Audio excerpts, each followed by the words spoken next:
di gioventù, quando a parte del 19 marzo, a di un coso, bastano i sangliscia, sapete? Non la sapete mica cosa è i sangliscia. Voilà, sette le classi. E potevamo fare l'annudà.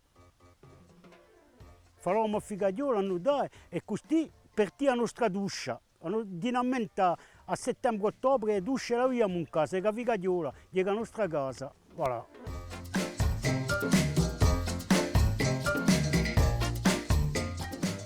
Quando noi eravamo 10 anni o 11 anni, aspettavamo tutte le sere che lui rientri due campagnoli che facevano una benda socoba al mercato.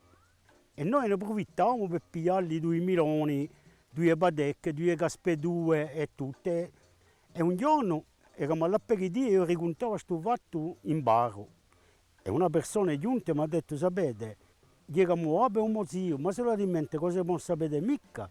Gli che facevano apposta, vi mettevano cose e li urivano che poi pigliate. E poi erate contenti e li pigliavano piacere a far piacere. E dopo, quando riconto ai violini, come facevamo quando noi eravamo giovani, io che ne avevamo, ne facevamo a dusciaccia, a figagliola, e tutto, dice, via del tempo di Charlie Ingalls.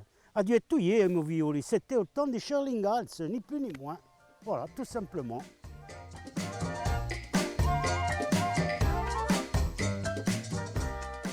Per regrettare cosa ne abbiamo conosciuto, se può parlare di un tempo di fatti come lo si viviamo, sì, perché vivevamo a uso indiani, a uso cose, che hanno a fare con cosa, mica dusce, mica gabinetti, mica acqua in casa, dica qualcosa che dica dure, i sidelli da se che non mica conto, ma è qualcosa di straordinario che noi viviamo, una maniera di...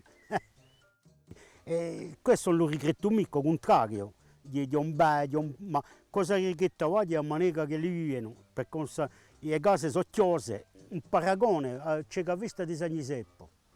A San Giuseppe tutti gente che fanno del paese, panzarotte e porte che sono aperte dappertutto, tutti i casali avevano le porte aperte, fiaddò, panzarotto, muscato, tutte che hanno fatto con amicizia, con piacere, era magnifico, ma la sicura, questa si rigretta. Questa si rigretta assai.